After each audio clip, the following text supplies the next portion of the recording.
No momento que liga esse circuito aqui, certo? A gente tem que considerar aqui no momento, no instante zero, vamos dizer assim, que liga mesmo, a chave é fechada, se tivesse uma chave fechada aqui. Esses dois capacitores aqui, eles estariam em curto, certo? Então, isso aqui, ó, esse resistor estaria em paralelo com esse com esse. E o que é que aconteceria? Esse transistor aqui estaria polarizado. Os dois estariam, na verdade, polarizados, entendeu? Forçando os dois à saturação. Só que, quando um entra na saturação, certo? O que acontece? Vamos supor que esse aqui entre na saturação. Se esse aqui, T2, entra na saturação, aqui vai para zero, e quando aqui vai para zero, certo? E esse aqui está funcionando como curto. Lembre-se que é o instante zero, vamos dizer assim, logo no início, quando fecha a chave. Quando esse aqui vai para zero, esse aqui vai entrar em corte, vai forçar esse aqui para o corte, entendeu? Então, um dos dois vai saturar primeiro. A gente não sabe qual é, certo? Supondo então que esse aqui sature primeiro, levando esse ao corte, a análise em si agora começa, beleza? Então esse aqui está saturado, daqui para cá eu tenho 0,2 volts, certo? Tá ainda, o capacitor ainda nem está se carregando, certo? Esse lado aqui, ele está cortado, nesse ponto aqui eu tenho um VCC, certo? E nesse ponto aqui eu tenho um VBE aqui, beleza? Um VBE de 0,7 volts e tem uma diferença de potencial aqui nos terminais desse capacitor. Agora vamos analisar o outro capacitor. No outro capacitor eu tenho 0,2 aqui, certo?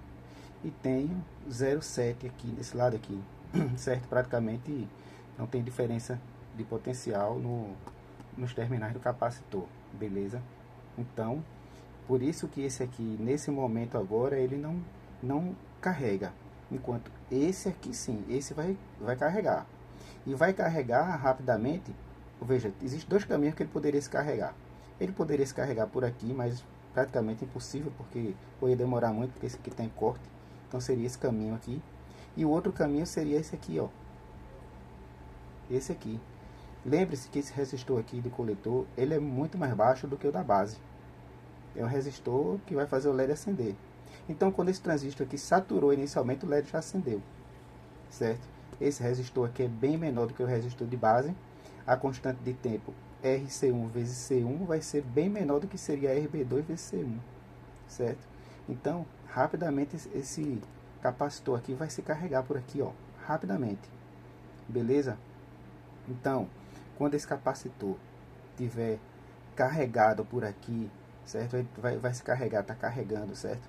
O que é que vai acontecer? Aqui está carregado, beleza, ele se carregou, e aí vamos estudar aqui do outro lado, como o outro lado vai influenciar para que esse transistor aqui mude de estado, certo? Ou vice-versa. Vamos lá. Como é que isso vai acontecer? Quando essa parte aqui foi para quase 0 volts, em torno de 0,2, certo? Levando para quase o terra, começou esse capacitor C2 aqui, começou a se carregar através de RB1, beleza?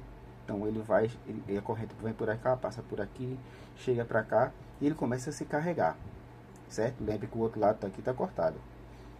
Quando esse capacitor atingiu 0,7 volts, lembre que estava aqui 0,2, beleza? 0,2, então ele vai de 0,2 a 0,7. Quando ele vai até 0,7 volts, por isso que essa constante de tempo aqui, ó, RB1 vezes C2, tem que ser bem maior do que essa aqui, certo? Porque ele vai demorar um certo tempo para chegar a uma diferença de potencial de 0,2 a 0,7, que no caso é meio volt, que é muito pequena. Então, ele vai começar a se carregar por esse ramo aqui, certo? E quando aqui atingir 0,7 volts, que é a tensão base emissor desse transistor que estava no corte, o que é que vai acontecer? Ele vai saturar. Saturando, essa tensão aqui, que antes estava aproximadamente em VCC, ela vai para zero, certo? Instantaneamente. E aí é que está o pulo do gato. O que é que vai acontecer quando isso aqui vai para zero instantaneamente? Vai acontecer o seguinte, lembre-se que a diferença de potencial nesse capacitor era de aproximadamente VCC. VCC menos o VBE daqui, certo? Então vamos colocar aproximadamente VCC. Quando você coloca esse ponto aqui instantaneamente para zero, quando você dá praticamente um curto nele, você obriga a tensão do outro lado aqui, ir para menos VCC, certo? Porque assim que você coloca em 0, ela não vai para... O capacitor não se carrega VCC como um degrau assim perfeito daqui para aqui, assim. A gente sabe que ele não faz isso, certo? Então, quando você coloca aqui em 0, você obriga esse outro terminal aqui para ir para menos VCC. Por quê? Porque 0 menos VCC, menos com menos é igual a mais VCC.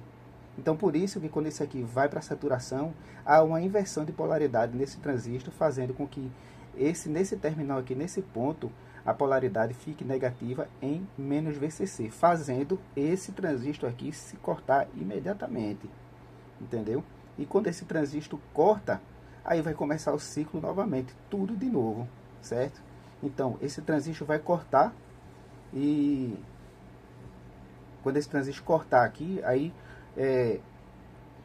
a gente começa a análise, né? A análise que a gente fez para cá. Agora, observe, esse capacitor aqui, certo? Ele estava carregado.